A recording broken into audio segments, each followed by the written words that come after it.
Welcome to Amusement Sparks, the theme park design show. I'm your host, Andrew Spahn, and with me today is Jacob Wright of Puff Puff Hour, the Dragon Quest podcast. How's it going, sir?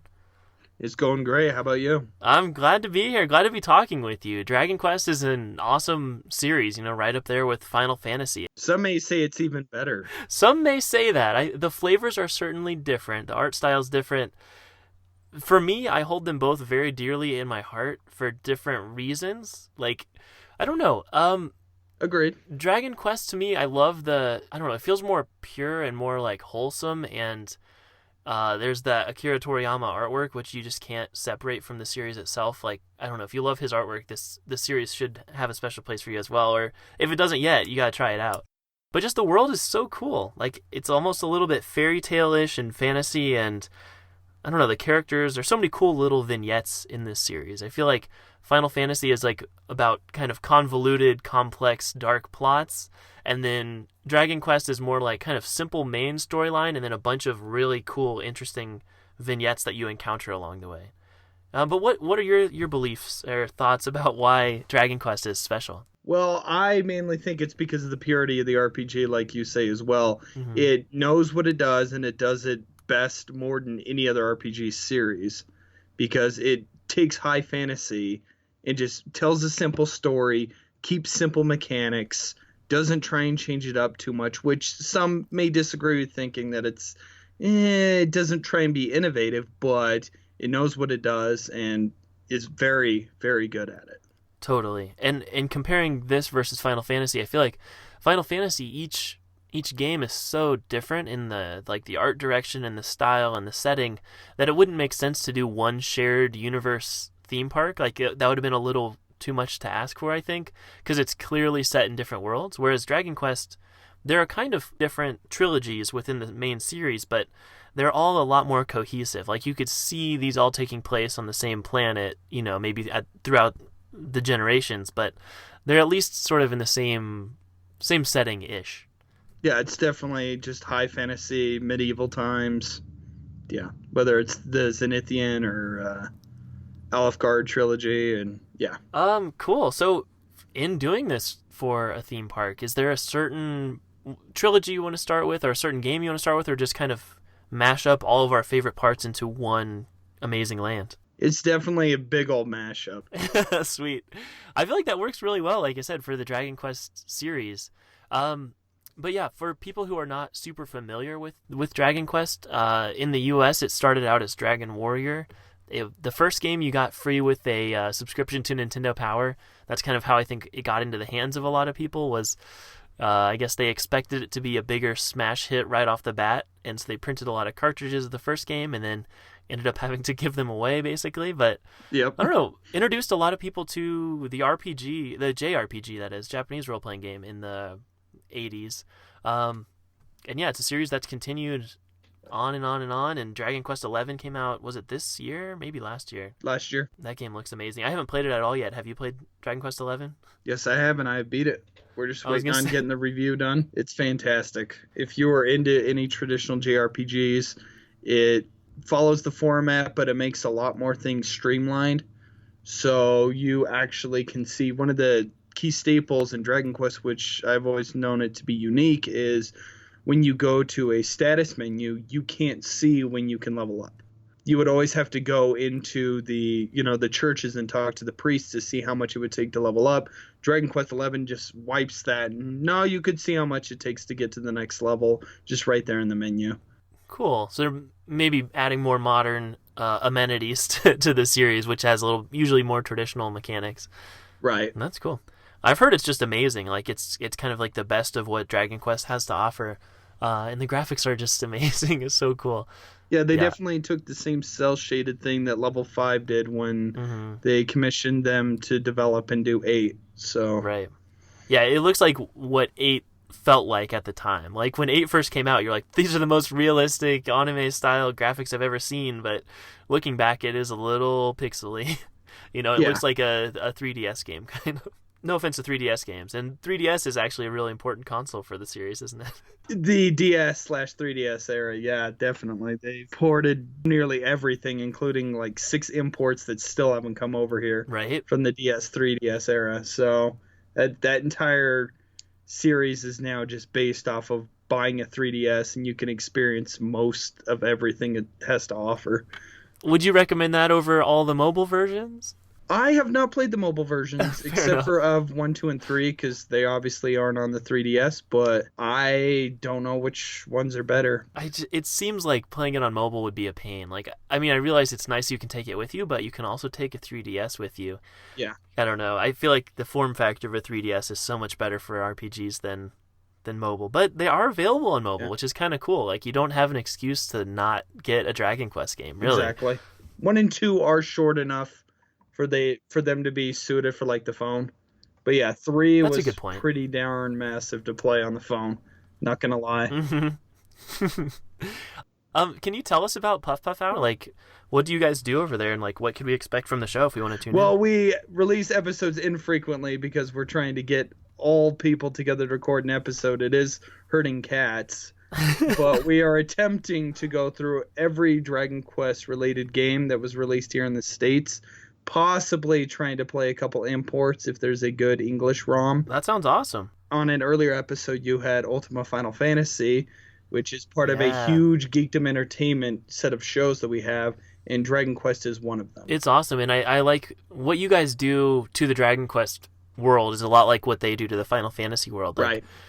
Kind of getting, like, appreciating it, going through and describing all the pieces, but also giving honest, opinions and feedback about what's great about it and what is maybe not so great about it and what's different from this game versus that game. Right. Yeah. Yeah, no holds barred commentary. Yeah, I really appreciate that. I like podcasts like that where there is an obvious starting point, like it's kind of in the name of the podcast or at least the subtitle of the podcast. But then, it can kind of go different directions from there. And for me personally, I tend to get more enjoyment out of a podcast about a video game than playing the video game itself sometimes. Like, just that conversation and thinking about more like what it means and like the things that humans notice about it is more important than the work itself sometimes. Definitely. No, when it comes to JRPGs, I feel that way exactly. Yeah, I get so much joy out of listening to your guys' show and Ultima Final Fantasy and various other podcasts. But I don't know, it's such a cool medium, and JRPGs are so evocative to me and like inspire my imagination. Like when I was a kid, not that I wasn't allowed to have video games, but I had to buy them myself. Right. So a lot of times I'd go to the like used video game store, and the game I was saving up for was gone because they only had one copy of whatever, and so I would just buy the guidebook instead because I'm like, well, I've got this $60, I'm gonna buy the guidebook for 10 or 15, and that'll be almost as good as playing the game. And I'd read through and look at all the dungeons and all the artwork and all the items. And then sometimes I'd be like, I got enough enjoyment out of this, and like it gave me ammunition to go play in the woods and like pretend like I was this character, that I don't even need the game now. I can just go buy another guidebook or something. Huh. I was a weird kid, but hey, it was a fun childhood, all right? well, some people do prefer that with storytelling and not necessarily enjoy gameplay in most games, so whatever floats your boat.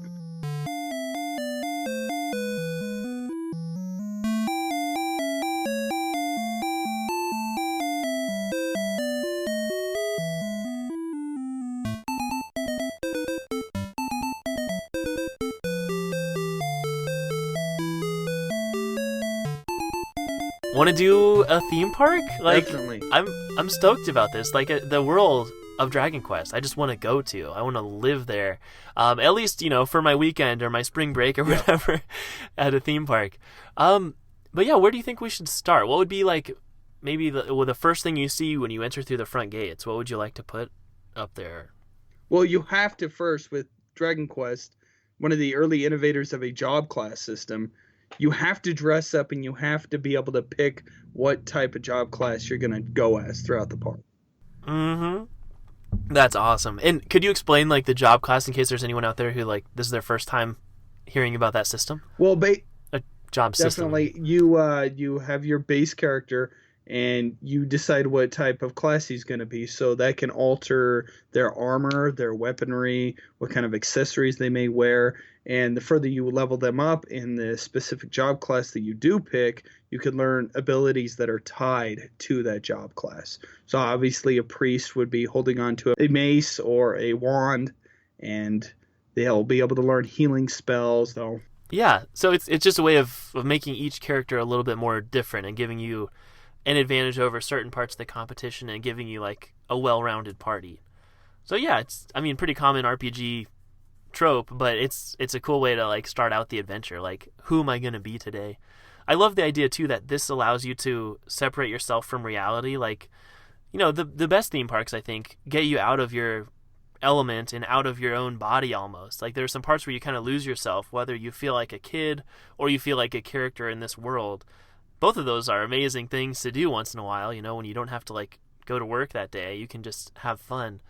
Getting into a specific role in a specific job class, like, I think that's a great way to start out. That's awesome. And dressing up too tends to get people, into the spirit of things a Definitely, little bit more. because the way that the characters are all designed to be quite unique, and you put in a medieval setting, everything in the park definitely has to have a more practical effect instead of like everything being big screens and putting everything on a visual display. It definitely needs to be lived in, similar to like if you were doing LARPing or a big event like going to New Zealand and seeing how they preserve the sets of Lord of the Rings. Yeah, wow, that'd be cool. But yeah, that kind of vibe would be really cool. Like if we can make it feel as natural as possible. And there is always the option of using like people's smartphones to do things related to the theme park or related to like their character's party. That could be your menu. I have an idea for this. Let's hear it. Let's go for it. You definitely, there are mini medal stamps that are hidden on the side of buildings. Yes. Can you tell us about mini medals real quick? That was one of the main things I had in my head too. Mini medals are just various items. It's an item that you find and start collecting in order to go to another island sometimes, or just a house, to turn them in. And you'll receive some of the best equipment that is in the game. Yeah, was there a game, I haven't played, I forget which game it's actually from, but there's one where you can, if you get like mini medals of a certain character, I think it was from Dragon Quest Heroes 2, you can like turn into that like monster. Is that a real thing, or have you had experience with that game? I have not touched the Heroes games yet. Okay, they seem really cool. I actually haven't played them either, just I watched a playthrough of the second game. But yeah, basically just those mini medals give you access to things that are not easily available. You have to get the medals to get these rewards. So I think that's awesome. Yeah. And you're thinking have them hidden throughout the park, like scavenger hunt style? Yes, and when you grab all of them, you have to grab them all. You can't miss one. You're able to go to the front of the castle, and they'll lead you through a backdoor entrance, and you'll enter the Puff Puff room. There's an ongoing like gag in the series that they're using these slimes, which are these really cute, adorable monsters, and like, rubbing them against the character's head. That's the Puff Puff in the Dragon Quest world, and we could definitely do a lot of stuff with slimes. I mean, maybe there's like less rare experiences with slimes where you can have like that kind of thing, but it's such an odd gag, especially if you're going to actually do it onto like an actual human guest. Oh boy, we're gonna have to check with like human resources and make sure our lawyers are okay with this. It's not a deserted like island somewhere, man. We have no borders, no government involvement here. We're setting up the theme park in the middle of the uncharted waters. It's definitely gonna be no government involvement because of an idea I have for another ride we could discuss later. All right. Well, that sounds good. We did get into the idea of having the big like castle. Like, are you picturing that as being like the big icon of the park, like the Disney castle style? Yeah, quite similar. It's the castle from Alfgard, the main one that's awesome. Erdrick is from. That sounds great. And speaking of Erdrick or Loto or whatever, there's all kinds of sort of legendary figures and legendary heroes in this universe, and in each game you take the role of a different character. But when each person walks through the park, do you want them to, like, they pick a class, and I'm assuming that they kind of are starting their own adventure in this world. They're not necessarily taking up the position of a specific pre-existing character, but rather making a new one. Yeah, so it'd be cool to have references to all those legendary characters and the main characters from every game can either be a a walk around character, or there can be statues of them, or rides or experiences based on an interaction with them too. Definitely, yeah, because you kind of what sets Dragon Quest kind of differently is it is a completely blank slate. You kind of have voiceless characters. It's just an open protagonist for you to be who you want to be with them. So a couple have come from royalty, but for the most part, they're kind of like blank slates. And in the case of like Dragon Quest 3 and 9, the entire party is blank slates for you to just do whatever you want with them. So I think taking that kind of approach would be best for the park. Yeah, that's a cool idea. Something else I thought was really neat is the storyline of Dragon Quest 3. Like, in the first two games, there's this really important figure, and then at the end of Dragon Quest 3, you find out that basically you're that character. I think that would be cool if maybe, I'm not sure if this would be done through like the mini medals or some other elite experience that not everyone gets to do. You actually find out that like you are this character. Like, I don't know, maybe when there's a new game coming out, Dragon Quest 12 is about to come out. Towards the end of the experience, there's like some kind of reference in the story that like they send you to a new location just as like wrapping up your character's story in the theme park, and that is actually the beginning of Dragon Quest 12. Like, oh wow, we could have some references to like and like tie-ins to the upcoming series, which I think would be kind of cool. That would definitely work. I think that'd be cool. I think it'd be fun. Maybe as like a really exclusive achievement is like, I don't know. Maybe what I'm picturing, I guess, is that when you're about to leave the theme park, like you've booked a 3-day visit, and at the end of your third day, they kind of give you like, I don't know if it'd be a book or like a little video or something that tells like an overview of your character's progress, and then like they lived happily ever after kind of thing. Like, here's how the story would continue from here. That could work. I think it'd be a lot of fun. Like, a lot of Dragon Quest is the quest. There's also dragons, and trying to find your way. Yeah. So a lot of it's about kind of adventure and like traveling around this theme park. And even if it was more like a traditional amusement park where it's kind of just a lot of rides, you could still have little quests, which are, take this item from this roller coaster over to that roller coaster, and then, take this item over to that place. Like, just giving people like little quests could make it feel like there's more of a purpose, and we're not just going on all the rides. You have to go ride all the rides in each section, maybe like 6 sections, to grab the 6 orbs. There you go. Yeah, that's a cool idea. And then that can give you access to other types of games, and we can kind of structure it so that the average park guest has a pretty good like enjoyable day where they do a few rides, and then they get to like go eat lunch and then do a few more rides, and we like set up a general what's the word? Like a path that you kind of have to take to complete the storyline that paces nicely with the regular theme park visit day. Yeah. Critical path, that's the word. Like, you can, stop and do every little tiny thing if you want to, but for the average park guest, it's like, here's kind of the general route they'll want to take. I think it'd be kind of cool to plan that out. And maybe it could be different for people who are there at opening versus people who get there at noon. We could start them out kind of on a different path, so that the lines don't get too long in one given area. Like, if we expect all of our first 3 hours of visitors to be at this location around this time, and then everyone coming in for the next 3 hours should be in this location at that time.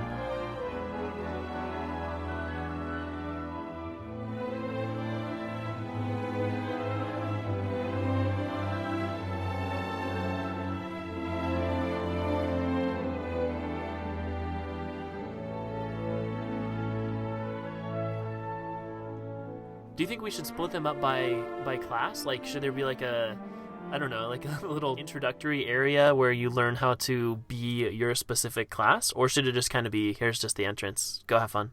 Here's the entrance, go have fun. We don't want to be discriminatory towards the priests. That's a good point. Fair enough. I like that. Cool. So I feel like we've got kind of the basics down pat. What attraction are you most excited about, or where do you want to start? Well, first of all, to connect all these, you have to walk across rainbow bridges. Oh, that's really neat. And if you don't want to, if you're disabled, you can't walk across the rainbow bridges, you could easily go ride the Starlight train. Nice. What is the name of that like gigantic airship thing from the second trilogy. The Zenithian, the town. Do you have anything that you want to do like with that? Because I feel like that's so evocative. That's the hotel. Oh, dude, yeah. And the hotel, similar to like the monorail stuff, can just drop you off at the front entrance during the beginning of the day and pick you up at the end. Wow. Okay, yeah, that's hotel in the sky. That's really cool. Whoa. You're saying you want to have like 6 different areas of the park? How would you like to divide those up? I have no idea. One of them has to be like a blacksmith area. So one of the things with Taloon Tornico is that he is a merchant. And so he does a whole bunch of item gathering from each like cave that he visits and turns around and sells them for a profit. But we're not going to have you do that. You have to be his apprentice. And you have to start smelting down all the weaponry that he gets to create new ones. And so it's an experience of how you figure out how to be a blacksmith through smelting. And you have to create weaponry for him to sell. That sounds cool. Like, that's a cool introduction. And that way it kind of makes sense that they don't get to keep the weapon. It's like, well, no, I'm actually selling this. I'm just having you make it, you know? No, you'll do all my work for me. You're just an apprentice. Yeah. That's cool. And there's also the alchemy pot, like kind of a way of crafting, basically. Would you want to include this in this area or do that somewhere else? I think it would work in this area. Yeah, because I do like the idea. Like, that's a cool thing in the whole Dragon Quest series is getting better equipment over time, you know, leveling up, getting more loot, more items, and then getting better gear and being able to beat more bad guys and progress further. Now, I don't know if we want our park guests to be brandishing weapons or not, physical ones, but we can do some sort of metaphor for that, I think. Be foam swords. Yeah, foam swords are always an option. Like, maybe that's like a little bit more premium of an option. Like, you get to keep a foam sword. Or they could just be rentals, I guess. You know, you get this for the day, so don't break it. It could also be digital, which is not nearly as fun. But you could have, you know, the person's phone act like their menu, and you can, like, equip different items. And, like, I know that we want to kind of keep it more natural and, like, really thematic. But if we wanted to have, like, screens, like, maybe have an area that's, like, a Coliseum or, like, a PvP type area where you can go battle other players. We don't want to actually necessarily have, like, sword fights, but we could do it in more of a digital way, like a turn-based combat from your phone type thing. Definitely. That sounds kind of dorky, but it'd be fun. You get to pick out the monsters that you do because one of the spin-off series of it is Dragon Quest Monsters, and so you could pick out the monsters to battle into the arena there at the Coliseum. That's a really cool idea because, yeah, there's a little bit of a Pokemon-ish, you know, monster collection. And we could tie that in with mini medals too, because a lot of times they depict specific monsters.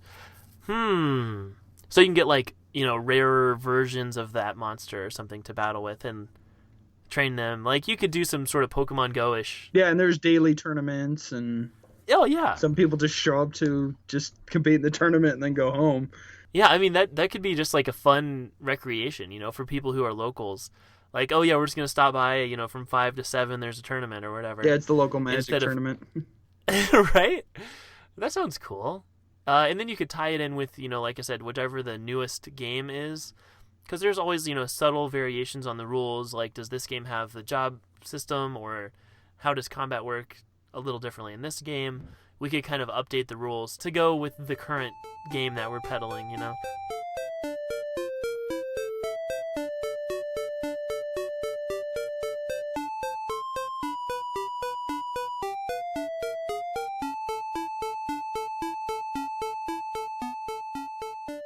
Well, the food court definitely has to have, you know, a whole bunch of a unique cuisine because a lot of the worlds that Dragon Quest creates is based on real life locations. So you would get a taste of whatever location you wanted to go to based on that kind of food. So it'd be a eclectic thing of foods. From Russian to Italian. That sounds awesome. I mean, getting that international flavor, like... Yeah, that's a great idea. I think a lot of theme parks benefit from that. But as a requirement, all of them have to be puns. All the menu items. Very punny. Yes. It is a super punny series. Like there's always those kind of grown-worthy titles, and some of them which are actually pretty cute. But the game just has so much flavor to it. Like not even just in the food, but in the characters and in the culture of each different town. There's so much cool stuff to see. You know, like just taking in the culture. Like even if you weren't taking the role of a character, just going through and visiting all these places would be so cool. So adding that with the food and with you taking the role of an actual character and going on quests, like there's so much to this park already, and we haven't even technically designed like an attraction yet. Yeah, but I think it's just got so much potential, man. It's awesome. What do you think about the dragon presence at this theme park? That definitely has to be the main roller coaster. Oh, that's cool. Would you want to have like the Dragon Lord be a villain here, or just have dragons, like a few different dragons? See, I'll go with the unique spin.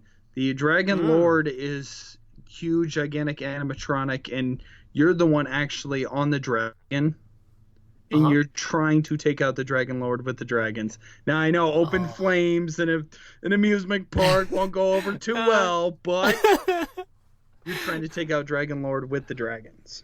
That sounds super cool. And would there be multiple dragons? Like maybe like a figure eight. One set of roller coasters going up and the other one's going down. And whenever you reach the up part of the figure eight, they're the ones that are breathing the fire. And so that the lower dragon is well away from it. And so That's a smart idea. It'd be cool too if maybe this is one of those more hard to get to, like prestigious experiences. Like you have to have sort of befriended or like tamed a dragon somewhere, because we could have them, you know, maybe in the four corners of the parks there are different dragons, and you can go complete a quest to, you know, gain favor with them, and so then you can go battle the Dragon Lord. And like, you know, if define them in one of the corners of the building in order to accept the quest, and then you have to go back to him to complete it. You like get a ticket to go on that exact dragon or whatever. Yeah. Like I don't know how you do the exact setup, but like you get to ride on this car because you've earned it. Like in the storyline, this is the dragon that you are fighting alongside. Yeah, definitely, because there's the Tomba tickets. You can, the ones for the mini games, and I believe Dragon Quest 4. Yeah, you just receive a ticket similar to that to go over to the That's cute. dragon.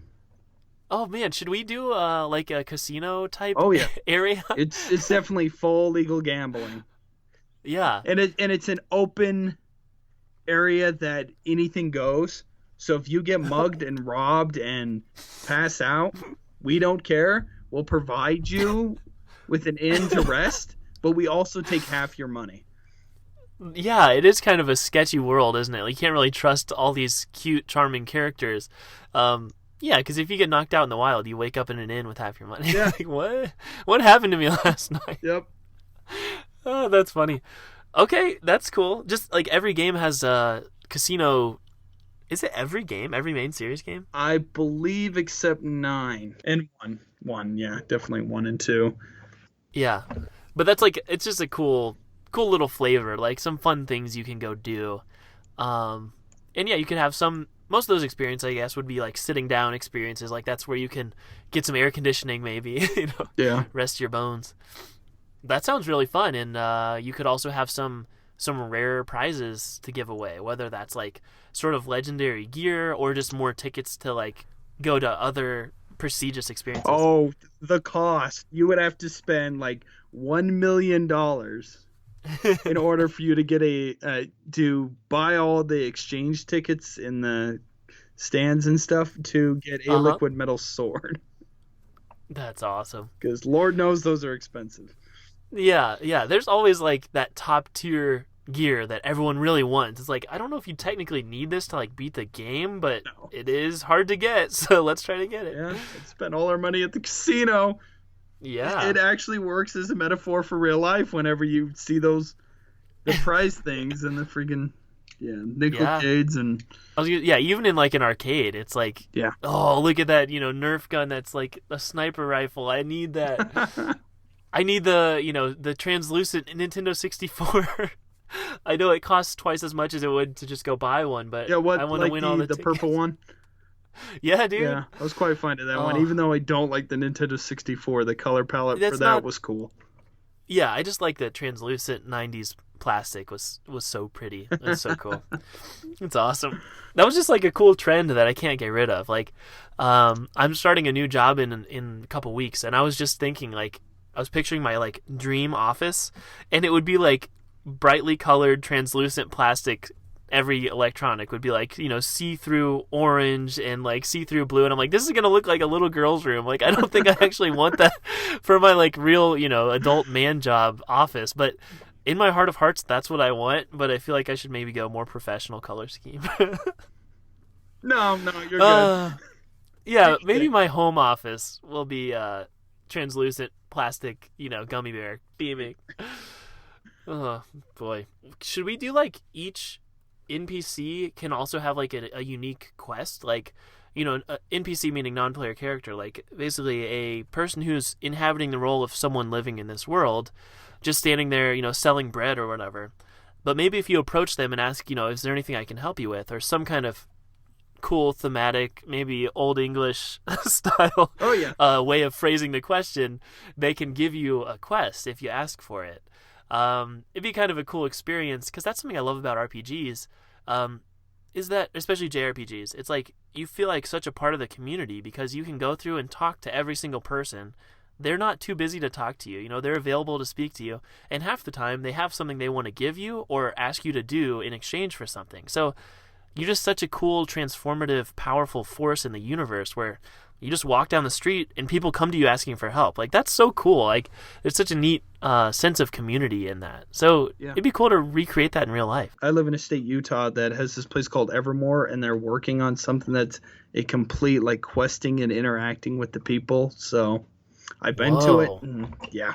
That sounds really cool. Dang. I was just thinking that when I said we could do that in the real world. I was like, what if that was an idea for, like, a community? Like, you're building a little, like, I don't want to say commune, but, like, I don't know, a housing development where it's like, just be open and, like, hang out outside a lot more and give people quests. Oh, yeah. Give them a purpose in life. Yeah. Yeah, I don't know. I don't know if that works really in modern America. There's not that many beasts that need slain or, exotic herbs that you need to go gather or whatever, but when you're a kid, it kind of feels that way. So you can just live here in this theme park and grow up being, the hero from Dragon Quest.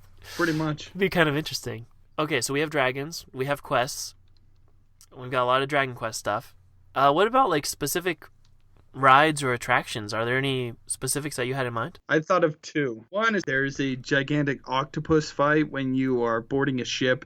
You're trying to travel to the other side of the island for the first time. So you have to be in a pod that's constantly being dunked because each of these pods are in the end of the tentacles. Cool. And it, like, goes in and out of the water? Yeah, and it's freaking out, and you're going all over the place. Wow. Dunking you. And, dude, that sounds really cool. Yeah, submerging you. And is it, in the game, is it a monster you actually, like, defeat in battle? Yeah. Oh, wow. Because that was what I was thinking about for different rides, would be those kind of, like, larger-than-life monsters. Like, that would be cool if those combat encounters are recreated in a ride that's maybe more of like a cinematic type experience. In the game, a lot of the times it's just turn-based. You hit me, I hit you, you hit me, I hit you. But with, special attacks and everything. But it'd be cool if it was a little bit more action-packed and felt more like you're actually in the real world fighting this thing, even though it's on a roller coaster ride and, you're strapped into a vehicle, but at least give you the motion and the energy and the excitement of a real battle with a giant Akira Toriyama designed monster. The Dragon Quest monsters are such cool creatures, and they're full of puns and full of cute little clever designs. Like, I don't know, it's such a cool. That's why I think it'd universe. Be a way better geared one for someone who's trying an adult to live out their inner child, and you could obviously bring your children there too. So right.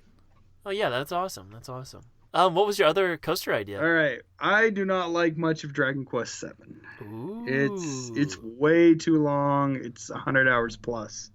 Yep. So my idea would be you're handcuffed to the ride that never ends, and it will play an annoying song similar to "It's a Small World After All" on repeat for 100 hours. But it goes through the whole story of Dragon Quest VII. Like, what story? Every little side quest. What do you mean? You're stuck on the boat just traveling back and forth.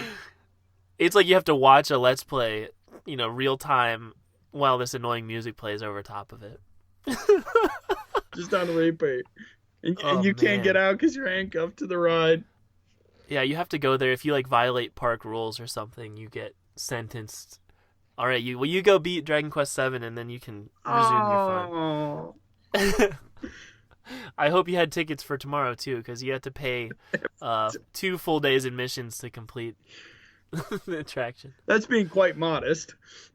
Well, yeah, I guess you're right. That's if it's fast forwarded. What are some of your favorite moments from Dragon Quest, from any of the games, like that you would want to be replicated here, or that you think would be a cool thing to actually reenact yourself? There could be a marriage ceremony, like we could actually Yeah. perform marriages similar to Dragon Quest V with the main hero deciding which Yeah. character he wants to marry.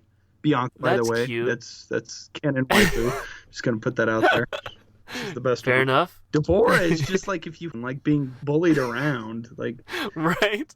That's a cool idea. We could even have sort of like I don't want to say matchmaking, but help you build a team. Not that you have to reproduce with them, but if you're going to the park by yourself, but if we need to set up a party, basically, you're just the priest going by yourself. It's well, it'd be better, if you're with a party of people, we can set up some story reasons why you're connecting with other people and going on the adventure with them. It'd be kind of interesting. That doesn't exactly connect with choosing a spouse, I guess, but hey, maybe if you play your cards right. yeah. Yeah, you meet them, your first date is there because that's where you met them, joining your party, and then you end up getting married there a few years later.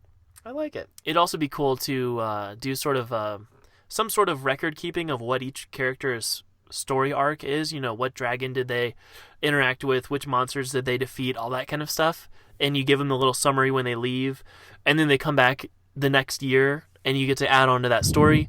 And it gets to be a little bit like, is it Dragon Quest V, where you play as the same character throughout their life? Yes, it is. Yeah. So it'd be kind of cool if you could do a montage, especially if you visit this park throughout your life. Your first time going there as a kid, then you go there after you graduate high school, and then you go there again when you have kids. And you can do a, little montage of your character aging. I think that's one of the sweetest things about Dragon Quest V is looking at the little character, wearing the same outfit but growing up, and his stage in life changes, and it's kind of sweet. It's kind of sentimental. I feel like Disney could totally do that if they maybe spied on their guests a little bit more. Oh Lord, where they would have you don't have think footage it's bad of you. enough already? Yikes! It is. Okay, you'd have to opt in, I guess. Here, put this ankle monitor on your wrist, basically, and we're just gonna scan your vitals.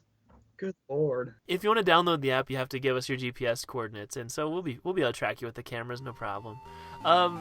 Maybe it's an opt-in type of thing.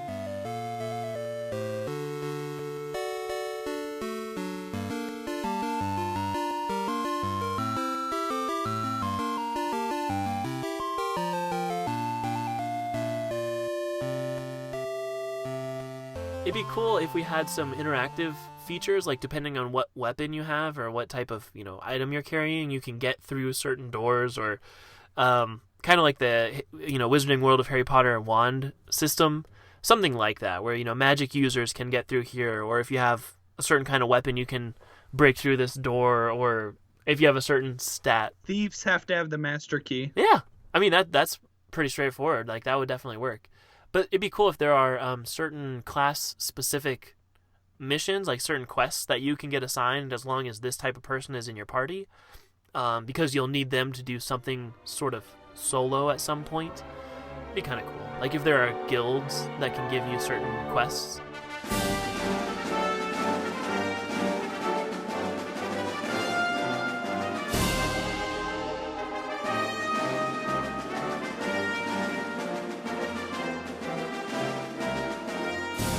So we've got food, we've got adventure, quests, parties, exploration, the hotel. I mean, we got a lot of cool stuff already. This has been a pretty quick experience, but I feel like because Dragon Quest is maybe a little bit more streamlined in a lot of ways compared to Final Fantasy, where there's so many nuances and complications, I feel like maybe this theme park or this world is more ready for a theme park than the whole of Final Fantasy. You can do a specific game like we did Final Fantasy X. I feel like it translated pretty well. But I think in Final Fantasy you have to zoom in a little bit more, whereas Dragon Quest you can kind of just hit pulse on the blender a few times and you've got a theme park anyway. Right. Yeah.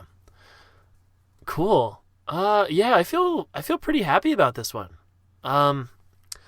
Maybe we could include some alternate like end game things, like really rare experiences you can do, like where you get, a piece of equipment named after you, or like some kind of legacy type things. Or you get a face off against a specific boss who's trying to take over the world. Because one of the main themes is these big out of nowhere kind of bosses that are trying to take over the world.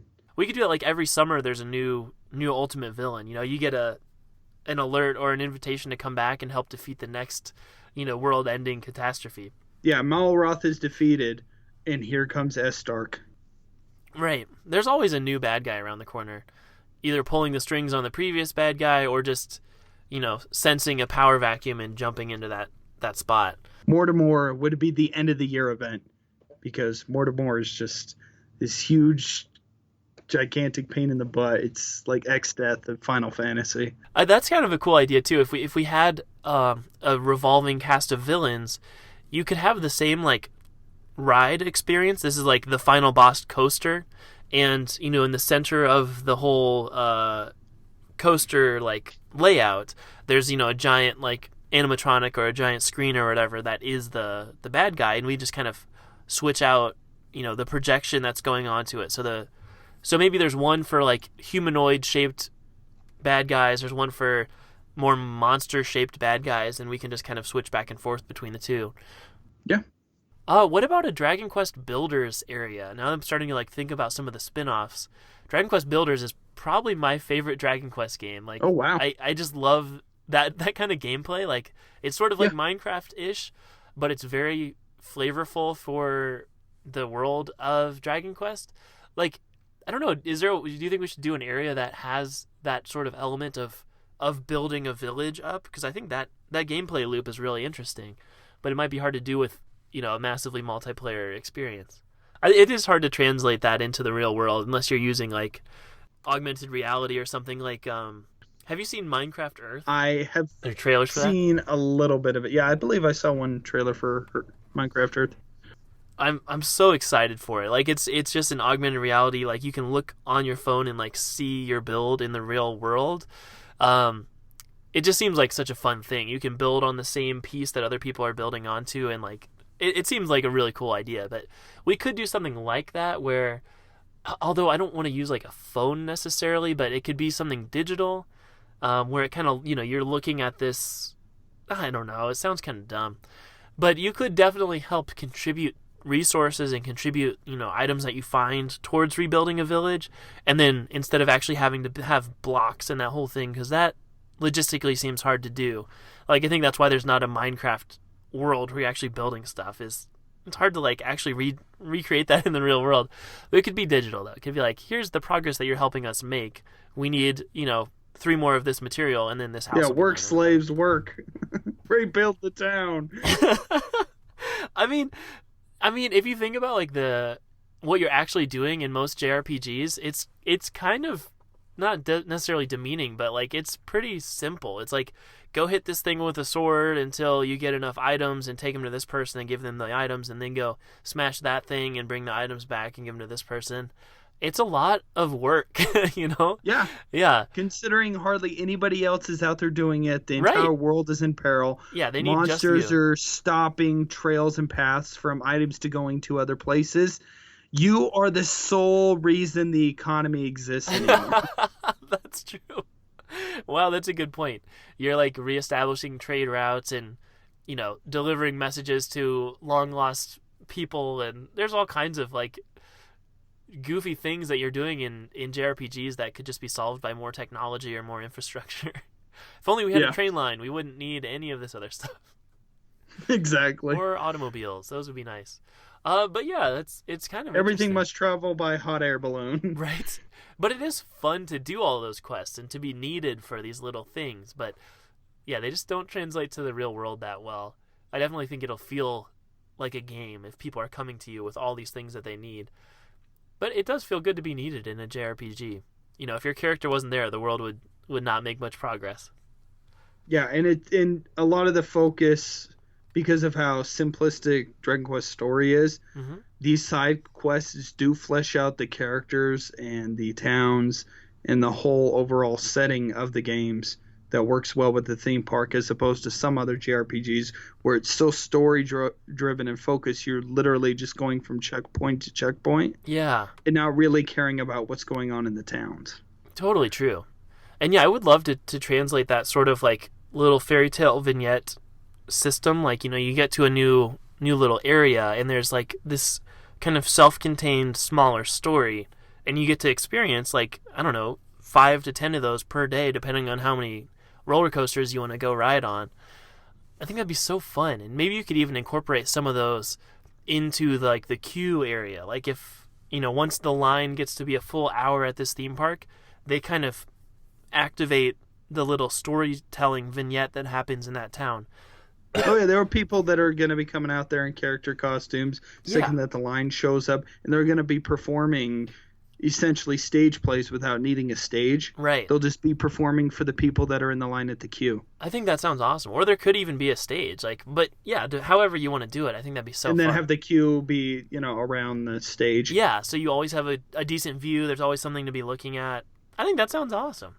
Because a lot of times, a third of your day at the theme park is just standing in line with your friends talking. Like, yeah, which is good. It's nice to socialize. But if you're in character and in costume, it might be more fun to interact with that fictional world a little bit more. Way better, yeah. Yeah, dude. Awesome. I feel satisfied with this park. How about you? I am as well. If you guys have enjoyed what Jacob has brought, and Dragon Quest in general, go check out Puff Puff Hour. It's a cool show. I like what you guys are doing. I hope you have a continued success, and I'm excited to see your coverage of the spin-off games, too, in the future. Thank you very much. Oh, dude, I just had one more thing pop in my head for the theme park. Rocket Slime, there's like these sort of like mech battles back and forth where you're launching items at each other. That would be such a fun mini game. Like, maybe there's like a conveyor belt system that's just bringing in new items, and you have to go grab it and go like stick it into a cannon, and then someone else is aiming the cannon and firing it at the other mech, and like that could totally be PvP. Like, we need 3 to 5 players in this mech and 3 to 5 players in that mech, and you're just gonna be like launching random stuff at each other, trying to like hit the targets, almost like really huge scale laser tag without moving around. Like, you're running around inside the mech. You gotta hit the specific parts of the tech, and you're just using like foam blocks and stuff. Yes, and like different shapes of foam blocks where it's like really awkward, and you have to like try to figure out how to launch it the best with your cannon. I feel like that would be so fun, even as its own attraction. Even regardless, like, I don't know, if I saw that at like a carnival, like I would just spend the whole day doing that game because it just sounds so fun. Even if it's just like slingshots, like it doesn't need to be that fancy, but just like launching stuff at another group of people sounds so fun. Yes, it does. Oh, that's great. Awesome. Well, thank you for tuning in, everybody. If you'd like to find more about Amusement Sparks, we're on Kuyomi on YouTube, so Cuyomi. There's all kinds of stuff on there. Amusement Sparks on Instagram and Twitter and Facebook, and then amusementsparks.com. Where can we find more about Puff Puff Hour? We could find us at Puff Puff Hour on Twitter, and we have various Facebook pages, and our main website, puffpuffhour.geekdomentertainment.com. And come check us out if you are into Dragon Quest games or any JRPGs in general, and you want to experience a new type of series that isn't Final Fantasy. Thank you so much for joining us. Thank you, Jacob, for being here. That was a hoot. Yeah, it was fun.